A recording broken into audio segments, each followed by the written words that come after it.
नमस्कार विद्यार्थियों, आज हम पॉलिटिकल साइंस के सेकंड भाग का सेकंड लेसन पढ़ेंगे। पाठ का नाम है एक दल के प्रभुत्व का दौर, यानी कि एक ऐसा समय जिसमें एक दल यानी कि एक ही पार्टी उसी का पूरा दौर चला, उसी का पूरा समय चला, उसका प्रभुत्व रहा, उसका वर्चस्व रहा और वो पार्टी थी कांग्रेस पार्टी। शुरू करते हैं। मैं दोबारा बता दूं, जैसे हम विद्यालय में पढ़ते हैं किताब से, वैसे ही हम यहाँ किताब से पढ़ेंगे। तो दूसरा पाठ स्टार्ट कर रहा हूँ, लोकतंत्र स्थापित करने की चुनौती। पहले अध्याय में हमने 3 चुनौतियों के बारे में पढ़ा। एकता के सूत्र में देश को बांधना, दूसरी चुनौती थी लोकतंत्र को कायम करना और तीसरी चुनौती थी विकास। ऐसा विकास जिसमें सबका हित हो, किसी एक तबके या एक वर्ग को फायदा न हो। तो उन्हीं 3 चुनौतियों में से हमारा दूसरा पाठ है लोकतंत्र स्थापित करने की चुनौती। शुरू करते हैं। आपको अब अंदाजा लग चुका होगा कि स्वतंत्र भारत का जन्म किन कठिन परिस्थितियों में हुआ। हमने पढ़ लिया 1947 की वो घटनाएं, वो हिंसा, वो विस्थापन, वो त्रासदी का एक साल था। अपने देश के सामने शुरुआत से ही राष्ट्र निर्माण की चुनौतियां थी और इन गंभीर चुनौतियों के बारे में आप पढ़ चुके हो। ऐसी चुनौतियों की चपेट में आकर कई अन्य देश के नेताओं ने फैसला किया कि उनके देश में अभी लोकतंत्र को नहीं अपनाया जा सकता। भारत के साथ अन्य देश भी स्वतंत्र हुए थे। उन देशों के नेताओं ने ये निर्णय लिया कि अभी हमारे देश की ये स्थिति नहीं है कि हम लोकतंत्र अपनाएं, लेकिन भारत के क्रांतिकारी, उनका ये स्वप्न था कि जैसे ही हमें आज़ादी प्राप्त हो तो लोकतांत्रिक व्यवस्था भारत में लागू हो। इन नेताओं ने कहा कि राष्ट्रीय एकता हमारी पहली प्राथमिकता है और लोकतंत्र को अपनाने से मतभेद और संघर्ष को बढ़ावा मिलेगा। उपनिवेशवाद के चुंगल से आज़ाद हुए कई देशों में इसी कारण अलोकतांत्रिक शासन व्यवस्था कायम हुई। भाई, अन्य देशों के लोगों का क्या सोचना था, क्या नेताओं का क्या सोचना था कि यदि हमने लोकतंत्र को स्थापित किया ना तो लोकतंत्र संघर्ष को बढ़ावा देगा, जैसे भारत में भी हुआ था। लेकिन वो एक सांप्रदायिक दंगा मान लीजिए या विभाजन की त्रासदी मान लीजिए, वो हुआ था। लोकतंत्र को लेकर कुछ नहीं हुआ था। लेकिन यहाँ अन्य देशों के नेता मान रहे हैं कि भाई हमने लोकतंत्र अपनाया तो संघर्ष को बढ़ावा मिल सकता है। और इसी सोच के कारण जो नए देश आज़ाद हुए थे उन देशों में अलोकतांत्रिक शासन चला, यानी कि कहीं पर राजा का शासन चला, कहीं पर सैनिकों का यानी कि सैनिक शासन चला। ये आगे हम पढ़ेंगे। इस अलोकतांत्रिक शासन व्यवस्था के कई रूप थे। कहीं पर थोड़ा बहुत लोकतंत्र रहा, जैसे नेपाल में हमने पढ़ा कि संवैधानिक राजतंत्र था, संविधान था, पर राजा कर रहा था। लेकिन प्रभावी नियंत्रण किसी एक नेता के हाथ में था, तो कहीं पर एक दल का शासन कायम हुआ। तो कहीं पर क्या हुआ, पूरे के पूरे देश की पावर किसी एक नेता के हाथ में आ गई, या फिर पूरे के पूरे देश की पावर जो थी किसी एक पार्टी या एक दल के हाथ में आ गई। और कहीं कहीं पर सीधा सेना ने सत्ता की बागडोर संभाली। आर्मी ने पूरे देश को कंट्रोल कर लिया। अलोकतांत्रिक शासन व्यवस्थाओं की शुरुआत इस वायदे से हुई कि जल्दी ही लोकतंत्र कायम कर दिया जाएगा। जहां पर अलोकतांत्रिक शासन व्यवस्था थी, वहां के नेताओं ने जनता को भरोसा दिया कि धैर्य रखें, फिलहाल अलोकतंत्र है, लेकिन हम जल्द ही अपने देश में क्या कायम कर देंगे, लोकतंत्र कायम कर देंगे। ये बात कही गई थी। बहरहाल एक बार कहीं अलोकतांत्रिक शासन के पांव जम गए तो फिर उसे बदल पाना मुश्किल होता गया। एक बार जो व्यवस्था बन गई, एक बार की जो अलोकतांत्रिक व्यवस्था कायम हो गई, फिर उसको बदलना बड़ा कठिन कार्य हो गया। भारत में भी परिस्थितियां बहुत अलग नहीं थी। भारत में भी लगभग यही कंडीशन थी। भारत में भी परिस्थितियां भिन्न नहीं थी। लेकिन आज़ाद भारत के नेताओं ने अपने लिए कहीं ज़्यादा कठिन रास्ता चुनने का फैसला किया। नेताओं ने कोई और रास्ता चुनना होता तो वह आश्चर्य की बात होती, क्योंकि हमारे स्वतंत्रता संग्राम की गहरी प्रतिबद्धता लोकतंत्र थी। स्वतंत्रता संग्राम के जो क्रांतिकारी थे, आज़ादी की जो आवाज़ बुलंद हो रही थी, उन क्रांतिकारियों का, उन देशभक्तों का यही स्वप्न था कि भारत स्वतंत्र हो और भारत में लोकतंत्र प्राथमिक दृष्टिकोण से लागू हो। हमारे नेता लोकतंत्र में राजनीति की निर्णायक भूमिका को लेकर सचेत थे। वे राजनीति को समस्या के रूप में नहीं देखते थे, वे राजनीति को समस्या के समाधान का उपाय मानते थे। वो ये कहते थे कि राजनीति समस्या नहीं है, राजनीति तो समस्या का समाधान है।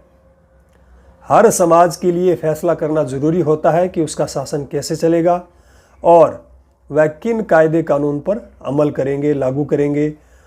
चुनने के लिए हमेशा कई नीतिगत विकल्प मौजूद होते हैं। किसी भी समाज में कई समूह होते हैं, इनकी आकांक्षाएं अक्सर अलग अलग और एक दूसरे के विपरीत होती है। ऐसे में हम विभिन्न समूहों के हितों के आपसी टकराव से कैसे निपट सकते हैं, इसी सवाल का जवाब है लोकतांत्रिक राजनीति। भाई, भारत विविधताओं से भरा हुआ देश है, अलग अलग धर्म संस्कृति के लोग रहते हैं, अलग अलग विचारधाराओं के लोग रहते हैं, तो संभव है कि उनकी विचारधाराओं में टकराव होगा, समस्याएं उत्पन्न होगी। तो उन समस्याओं का समाधान एक ही है, वो है लोकतांत्रिक तरीके से की जाने वाली राजनीति।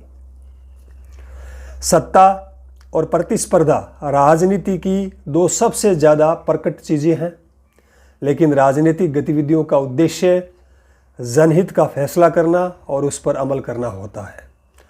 राजनीतिक जो कार्य होते हैं वो कार्य लोगों के हित के लिए फैसले करने होते हैं। खाली फैसले ही नहीं, लोक कल्याणकारी कार्य बनाना ही नहीं, बल्कि उन लोक कल्याणकारी कार्यों को लागू करना भी होता है, और ऐसा भी होना चाहिए।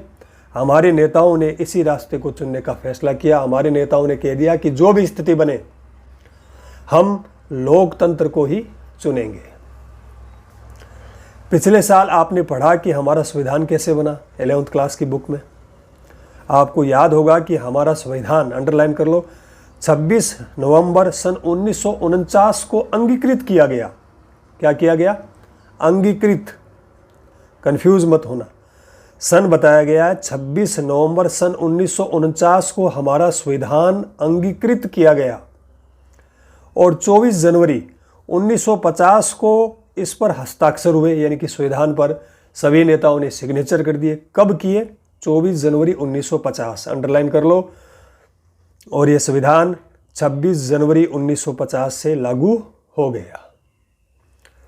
उस वक्त देश का शासन अंतरिम सरकार चला रही थी, यानी कि चुनाव हुए नहीं थे। वक्त का तकाजा था कि देश का शासन लोकतांत्रिक रूप से निर्वाचित सरकार द्वारा चलाया जाए। अब समय आ गया था कि हमारे देश में भी चुनाव हो, अलग अलग पार्टियां प्रतिस्पर्धा में आए, कंपटीशन करे, चुनाव लड़े और चुनाव लड़कर जीतकर सीटें हासिल करके अपनी लोकतांत्रिक सरकार बनाए और भारत का लोकतांत्रिक तरीके से शासन चले। संविधान ने नियम तय कर दिए थे और अब इन्हीं नियमों पर अमल करने की जरूरत थी। संविधान बन चुका था, कानून बन चुका था, अब उन्हीं संविधानों के जो नियम थे उन नियमों को लागू करने का समय आ गया था। शुरू में ख्याल था कि ये काम महज चंद महीनों का है, कि भाई चुनाव की प्रक्रिया, संविधान का लागू करना ये बड़ा इजी वर्क है, थोड़े ही महीनों में कर देंगे। भारत के चुनाव आयोग का गठन, अंडरलाइन कर लो, भारत के चुनाव आयोग का गठन 1950 के जनवरी में हुआ। चुनाव आयोग का गठन हो गया। अभी चुनाव आयोग क्या है? ये पूरे भारत में चुनाव का कार्य करवाएगा, चुनाव करवाएगा। सबसे पहले वोटर लिस्ट बनेगी, नाम सुना होगा आप लोगों ने, मतदाता सूची बनेगी। लेकिन पहले ये आप देखें, चुनाव आयोग का गठन कब हुआ? 1950 की जनवरी महीने में। पहले चुनाव आयुक्त कौन बने, यानी कि चुनाव आयोग जो बना उसके हेड चुनाव आयुक्त बने, उनका नाम है सुकुमार सेन, अंडरलाइन कर लो।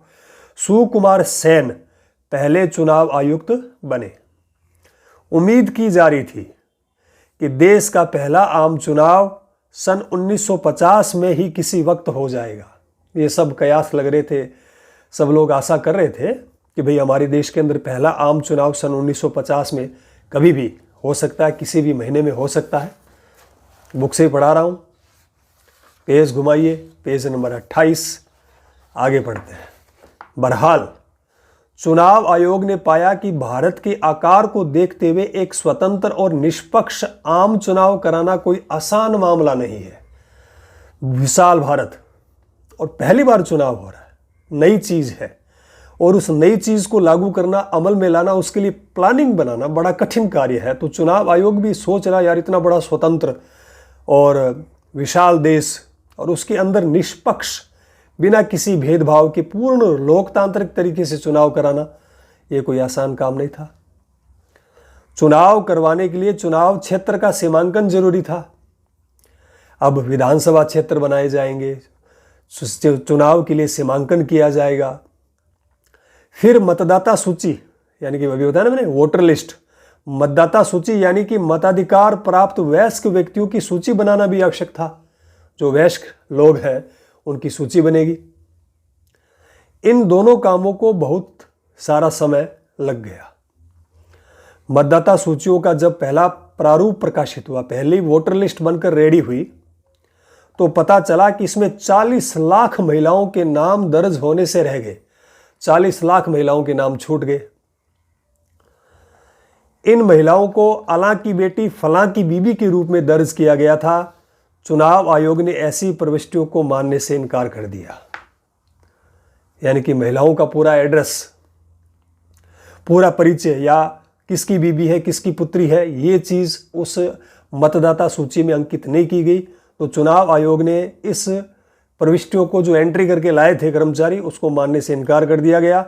आयोग ने फैसला किया कि संभव हो तो इसका पुनर्वालोकन किया जाए, दोबारा इसको देखा जाए, और जरूरी लगे तो ऐसी प्रविष्टियों को हटाया जाए। ऐसे वोटर, ऐसे वयस्क मताधिकार जो है ही नहीं और उनका नाम ऐड है, उनको हटाया जाए। अगर है तो पूरी डिटेल के साथ उनको जोड़ा जाए। यह अपने आप में हिमालय की चढ़ाई जैसा दुष्कर कार्य था। यानी कि दोबारा वोटर लिस्ट बनाना, 40 लाख महिलाएं जो वंचित रहेगी उनको वापस ऐड करना, पूरे एड्रेस के साथ उनका परिचय उस मतदाता सूची में डालना, ये कोई नॉर्मल कार्य नहीं था। बुक हमें बता रही है कि इतना दुष्कर कार्य था जैसे कि हिमालय की चढ़ाई करना। इतने बड़े पैमाने का काम दुनिया में अभी तक कहीं नहीं हुआ। इतनी बड़ी वोटर लिस्ट बनाना, लोगों को नामांकित करना, ऐसा कार्य विश्व के किसी भी देश में आज तक नहीं हुआ। उस वक्त देश में 17 करोड़ मतदाता थे। अंडरलाइन कर लो, उस वक्त हमारे देश में कितने करोड़ मतदाता थे, वयस्क मतदाता? 17 करोड़। अंडरलाइन करें। इन्हें 3200 विधायक और लोकसभा के लिए 489 सांसद चुनने थे। भाई विधायक कितने चुनने हैं? 3200 विधायक खड़े होंगे और सांसद कितने होंगे? 489 यानी कि 89। इन मतदाताओं में महज 15% साक्षर थे। ये देखो सबसे बड़ी संकट की बात है। 17 करोड़ मतदाता है और पढ़े लिखे हैं वो सिर्फ 15% ही हैं। इस कारण चुनाव आयोग को मतदान की विशेष पद्धति के बारे में भी सोचना पड़ा कि भी अनपढ़ लोगों की संख्या ज़्यादा है, तो चुनाव कैसे करवाया जाए। चुनाव आयोग ने चुनाव कराने के लिए 3 लाख से ज़्यादा, अंडरलाइन, 3 लाख से ज़्यादा अधिकारियों और चुनाव कर्मियों को प्रशिक्षण दिया, ट्रेनिंग दी उनको भी चुनाव कैसे करवाना है। उस वक्त हमारे देश में 17 करोड़ मतदाता थे, 3200 विधायक और लोकसभा के लिए 489 सांसद चुनने थे, और 17 करोड़ मतदाताओं में 15% साक्षर थे, पढ़े लिखे थे। और इस मतदान को करवाने के लिए चुनाव आयोग ने 3 लाख से भी अधिक जो अधिकारी कर्मचारी थे उनको ट्रेनिंग दी कि भी चुनाव कैसे करवाना है, प्रशिक्षण दिया। देश के विशाल आकार और मतदाताओं की भारी भरकम संख्या के लिहाज से पहला आम चुनाव अनूठा नहीं था, बल्कि मतदाताओं की एक बड़ी तादाद गरीब और अनपढ़ लोगों की थी। और ऐसे माहौल में चुनाव लोकतंत्र के लिए एक परीक्षा की घड़ी था। भाई हमने पढ़ लिया कि भारत में उस समय गरीबी थी और 17 करोड़ मतदाताओं में से 15% साक्षर थे। तो गरीबी के माहौल में लोकतांत्रिक तरीके से चुनाव कैसे करवाया जाए, ये चुनाव आयोग के सामने सबसे बड़ी समस्या थी। क्यों? क्योंकि जो भी उम्मीदवार खड़े हो रहे हैं वह गरीबों को लालच देकर, पैसा देकर, अन्य वस्तुएं देकर अपना वोट, उनका जो वोट है वो अपनी तरफ खींच सकते थे। और ऐसा भारतीय लोकतंत्र में होता है, आज भी होता है। जहाँ पर साक्षरता दर कम है या गरीब लोग जो रहते हैं वो लालच में आकर अपना वोट डालते हैं। आगे देखते हैं। इस वक्त तक लोकतंत्र सिर्फ धनी देशों में ही कायम था, यानी कि एक बात स्पष्ट होगी कि गरीब देशों में लोकतंत्र था ही नहीं उस वक्त तक। और जहां भी लोकतंत्र कायम था वो सारे के सारे धनाढ्य देश थे। इस समय यूरोप के बहुत सारे देशों में महिलाओं को मताधिकार नहीं मिला था। देखो, यूरोप जो विकसित देश थे उनके अंदर भी महिलाओं को वोट डालने का अधिकार नहीं था। ऐसे में हिंदुस्तान में सार्वभौम मताधिकार पर अमल किया गया। अब आगे पेज घुमाओ, 30 नंबर पेज। तो भारत में सार्वभौम मताधिकार का मतलब है कि भारत में वयस्क महिला और पुरुष दोनों को वोट डालने का अधिकार होगा। ये भारत यूरोप ये महाद्वीप के अंदर निहित देशों से भी आगे निकल चुका है। और ये अपने आप में एक बड़ा जोखिम भरा प्रयोग भी था। एक हिंदुस्तानी संपादक ने इसे इतिहास का सबसे बड़ा जुआ करार दिया। अखबार में आया कि भारत के अंदर इतिहास का सबसे बड़ा जुआ, यानी कि बहुत ही गजब का एक लोकतांत्रिक चुनाव होने जा रहा है गरीबों की भीड़ में। ऑर्गेनाइजर, अंडरलाइन करिए, ऑर्गेनाइजर नाम की पत्रिका ने लिखा कि जवाहरलाल नेहरू, पूरा अंडरलाइन करो इसको, अपने जीवित रहते ही देख लेंगे और पछताएंगे कि भारत में सार्वभौम मताधिकार असफल रहा। ये अखबारों में छप रहा है। अखबारों में छापकर भारत को ही डिमोटिवेट किया जा रहा है। और वो क्या कह रहे हैं कि नेहरू जी अपने जीवित रहते ही देख लेंगे कि सर्वाधिकार का, मताधिकार का जो हमने प्रयोग किया वो फेल हो गया और वो पछताएंगे। आगे अंडरलाइन करो। इंडियन सिविल सर्विसेज की एक अंग्रेजी नुमाइंदे का दावा था कि आने वाला वक्त और अब से कहीं ज़्यादा जानकार दौर बड़े विस्मय से लाखों अनपढ़ लोगों के मतदान की ये बेहुदी नौटंकी देखेंगे। अंग्रेजी अखबारों में क्या छप रहा है कि भारत में अनपढ़ लोगों का एक नाटक होने वाला है। यानी कि हमारे पहले चुनाव को अंग्रेजों ने क्या करार दिया कि भारत में अनपढ़ों की टीम का एक बहुत बड़ा नाटक, चुनाव को क्या कह दिया, नाटक होने वाला है। चुनाव को 2 बार स्थगित करना पड़ा क्योंकि ऐसा ही माहौल बन गया। और आखिरकार 1951 के अक्टूबर, अंडरलाइन, आखिरकार 1951 के अक्टूबर से 1952 के फरवरी तक चुनाव हुए। बहरहाल इस चुनाव को अमूमन 1952 का चुनाव ही कहा जाता है।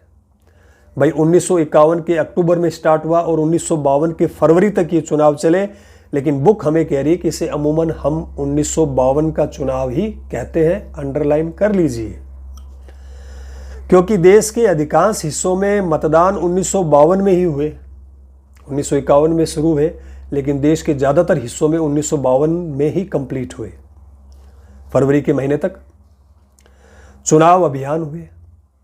मतदान और मतगणना में कुल 6 महीने लगे। चुनाव अभियान, प्रचार वगैरह चला, वोटिंग डली, वोटों को गिना गया, तो टोटली 6 महीने लग गए। अंडरलाइन कर लीजिए। चुनावों में उम्मीदवारों के बीच मुकाबला भी हुआ। औसतन हर सीट के लिए 4 उम्मीदवार चुनाव के मैदान में थे। अंडरलाइन कर लो, एक सीट के लिए 4 जन खड़े हैं। लोगों ने इस चुनाव में बढ़ चढ़कर हिस्सेदारी की। कुल मतदाताओं में आधे से अधिक ने मतदान के दिन अपना वोट डाला। चुनावों के परिणाम घोषित हुए तो हारने वाले उम्मीदवारों ने भी इस परिणाम को निष्पक्ष बताया। जो नेता हार गए उन्होंने कहा कि नहीं, सही है, रिजल्ट बिल्कुल सही आया है, जनता जनार्दन ने जो फैसला दिया वो स्वीकार्य है, इसमें कोई भेदभाव नहीं है, कोई भी इसमें गड़बड़ नहीं है, निष्पक्ष ये चुनाव हुआ है। सार्वभौम मताधिकार के इस प्रयोग ने आलोचकों का मुंह बंद कर दिया।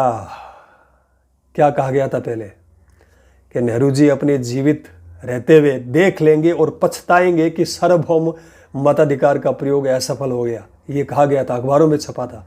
लेकिन ये सारे जो आलोचक थे, उन आलोचकों का मुख बंद हो गया, क्योंकि भारत ने कर दिखाया। भारत ने ये साबित कर दिया कि खाली धनाढ़ देशों में ही लोकतंत्र कायम नहीं होता, बल्कि गरीब देशों में भी लोकतंत्र कायम हो सकता है और लगातार रह सकता है। उसको हिलाने वाला, डिगाने वाला कोई नहीं है। जो सार्वभौम मताधिकार की शुरुआत को इस देश के लिए एक जोखिम का सौदा मान रहे थे, देश के बाहर के पर्यवेक्षक भी हैरान हो गए। हिंदुस्तान टाइम्स ने लिखा, यह बात हर जगह मानी जा रही है कि भारतीय जनता ने विश्व के इतिहास में लोकतंत्र के सबसे बड़े प्रयोग को बखूबी अंजाम दिया। अब प्रशंसा होने लगी अखबारों में। 1952 का आम चुनाव पूरी दुनिया में लोकतंत्र के इतिहास के लिए मील का पत्थर साबित हुआ। अब विश्व के किसी भी देश को सीखना है कि भाई देश में लोकतंत्र कैसे कायम किया जा सकता है, कैसे चुनाव करवाया जा सकता है, तो उदाहरण भारत। अब ये दलील दे पाना संभव नहीं रहा कि लोकतांत्रिक चुनाव गरीबी अथवा अशिक्षा के माहौल में नहीं करवाया जा सकता। ये बातें निराधार हो गई। अंग्रेजों का क्या मानना था कि अनपढ़ और गरीब देशों में लोकतंत्र कायम नहीं हो सकता। भारत ने सबका मुंह बंद कर दिया कि ये लो भैया, हमने कर दिया, और कर ही नहीं दिया बल्कि स्थायी हो गया। ये बात साबित हो गई कि दुनिया में कहीं भी लोकतंत्र को लागू किया जा सकता है। अगर इच्छा हो तो कुछ भी संभव हो सकता है। आगे बढ़ते हैं। पहले 3 चुनावों में कांग्रेस का प्रभुत्व है। भाई हम पढ़ते हैं कि भी 5-5 साल के गैप में चुनाव होते हैं, तो पहले 3 चुनाव जो हुए उसमें जो सर्वोच्च पार्टी रही वो थी कांग्रेस। तो ये पूरा का पूरा दौर है वो कांग्रेस के वर्चस्व का दौर है, कांग्रेस के प्रभुत्व का दौर है। पहले आम चुनाव के नतीजे से शायद ही किसी को अचंभा हुआ हो। आशा यही थी कि भारतीय राष्ट्रीय कांग्रेस, जिसको हम कांग्रेस कहते हैं ना, उसका पूरा नाम क्या, देखिए अंडरलाइन कर लो, भारतीय राष्ट्रीय कांग्रेस इस चुनाव में जीत जाएगी। भारतीय राष्ट्रीय कांग्रेस का लोक प्रचलित नाम कांग्रेस पार्टी था और इस पार्टी को स्वाधीनता संग्राम की विरासत हासिल थी। यानी कि जब देश गुलाम था तब से ये पार्टी एक्टिवेट थी। कौन सी पार्टी? भारतीय राष्ट्रीय कांग्रेस, जिसको हम अमूमन कांग्रेस पार्टी कहते हैं। तब के दिनों में यही एकमात्र पार्टी थी जिसका संगठन पूरे देश में था। नेटवर्क कांग्रेस पार्टी का पूरे देश में था, भारत में था। फिर इस पार्टी में खुद उस जमाने के सुपर डुपर हीरो नेता जवाहरलाल नेहरू थे, जो भारतीय राजनीति के सबसे करिश्माई और लोकप्रिय नेता थे। नेहरू ने कांग्रेस पार्टी के चुनाव अभियान की अगुवाई की। जब चुनाव शुरू हुए तो चुनाव का प्रचार नेहरू जी ने स्वयं किया और पूरे देश का दौरा किया। जब चुनाव परिणाम घोषित हुए तो कांग्रेस पार्टी की भारी भरकम जीत से बहुतों को आश्चर्य हुआ। इस पार्टी ने लोकसभा के पहले चुनाव में कुल 489 सीटों में से 364 सीटें जीती। अंडरलाइन कर लो भाई, लोकसभा के पहले चुनाव के अंदर सीटों की संख्या 489 सीटों में से कांग्रेस ने 364 सीटें जीत ली है और इस तरह वह किसी भी प्रतिद्वंदी से चुनावी दौड़ में बहुत आगे निकल गई। अन्य पार्टियां भी थी लेकिन सब पार्टियों को पछाड़ते हुए कांग्रेस आगे निकल गई। जहां तक सीटों पर जीत हासिल करने का सवाल है, पहले आम चुनाव में, देखो भाई अंडरलाइन करना, पहले आम चुनाव में भारतीय कम्युनिस्ट पार्टी दूसरे नंबर पर रही। पूरे भारत में 1 नंबर पार्टी कांग्रेस, भारतीय राष्ट्रीय कांग्रेस, और 2 नंबर पर जो पार्टी रही है उस पार्टी का नाम है भारतीय कम्युनिस्ट पार्टी। पेज घुमाइए, 32 नंबर पेज। भारतीय कम्युनिस्ट पार्टी को कुल 16 सीट हासिल हुई। लोकसभा के चुनाव के साथ साथ विधानसभा के भी चुनाव करवाए गए। कांग्रेस पार्टी को विधानसभा के चुनावों में भी बड़ी सफलता, बड़ी जीत हासिल हुई। त्रावणकोर, कोचीन, जिसे आज केरल का हिस्सा कहा जाता है, मद्रास और उड़ीसा को छोड़कर सभी राज्यों में कांग्रेस ने अधिकतर सीटों पर जीत दर्ज की। कहाँ कहाँ नहीं मिली देखो, त्रावणकोर, कोचीन, मद्रास, उड़ीसा, यहाँ पर कांग्रेस नहीं है। तो यहाँ पर कौन सी होगी? भारतीय कम्युनिस्ट पार्टी जीती है यहाँ से, यहाँ पर कांग्रेस नहीं है। आखिरकार इन 3 राज्यों में भी कांग्रेस की ही सरकार बनी। देखो यहाँ पर कांग्रेस जीती नहीं है, भारतीय कम्युनिस्ट पार्टी है, लेकिन फिर भी यहाँ पर कांग्रेस की सरकार बनी है। कैसे बनी है इसके बारे में हम आगे डिस्कस करेंगे, ठीक है। इस तरह राष्ट्रीय और प्रांतीय स्तर पर पूरे देश में कांग्रेस पार्टी का शासन कायम हुआ। उम्मीद के मुताबिक जवाहरलाल नेहरू पहले आम चुनाव के बाद प्रधानमंत्री बने। यहाँ एक चुनावी मानचित्र दिया गया अपनी बुक पे, वो भी देखेंगे। इस पर एक नज़र दौड़ाने से आपको अंदाज़ा लग जाएगा कि 1952 से लेकर 1962 के बीच कांग्रेस पार्टी किस कदर हावी थी। 1952 से 62, 10 साल पूरे भारत में कांग्रेस कांग्रेस कांग्रेस। दूसरा आम चुनाव 1957 में हुआ।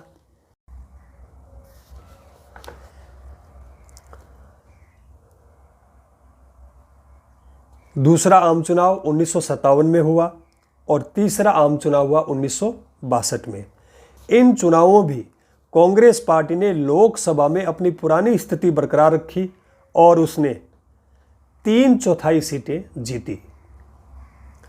कांग्रेस पार्टी ने जितनी सीटें जीती थी उसका दशांश भी कोई विपक्ष की पार्टी नहीं जीत पाई। चारों तरफ कांग्रेस का माहौल, विपक्ष पार्टियां आसपास ही नहीं फटक रही हैं। विधानसभा के चुनाव में कहीं कहीं कांग्रेस को बहुमत नहीं मिला। ऐसे ही एक महत्वपूर्ण उदाहरण केरल है। केरल में भी कांग्रेस को बहुमत नहीं मिला क्योंकि केरल में भारतीय कम्युनिस्ट पार्टी थी। 1957 में केरल में भारतीय कम्युनिस्ट पार्टी की अगुवाई में एक गठबंधन की सरकार बनी। अंडरलाइन कर लो, गठबंधन क्या होता है ये भी हम आगे पढ़ेंगे। तो कांग्रेस पार्टी केरल में नहीं जीत पाई है। 1957 का दौर है और केरल के अंदर भारतीय कम्युनिस्ट पार्टी गठबंधन बनाकर अपनी सरकार बना चुकी है। ऐसे एकाध मामलों को अपवाद मान ले तो कहा जा सकता है कि केंद्र सरकार और प्रांतीय सरकार पर कांग्रेस पार्टी का पूरा नियंत्रण था। कांग्रेस पार्टी की जीत का ये आंकड़ा और दायरा हमारी चुनाव प्रणाली के कारण भी बढ़ा चढ़ा दिखता है। चुनाव प्रणाली के कारण कांग्रेस पार्टी की जीत को अलग से बढ़ावा मिला। मिसाल के लिए 1952 में कांग्रेस पार्टी को कुल वोटों में से मात्र 45% वोट हासिल हुए, लेकिन कांग्रेस को 74% सीटें हासिल हुई। अंडरलाइन कर लो। सोशलिस्ट पार्टी वोट हासिल करने के लिहाज से दूसरे नंबर पर रही। भारतीय कम्युनिस्ट पार्टी,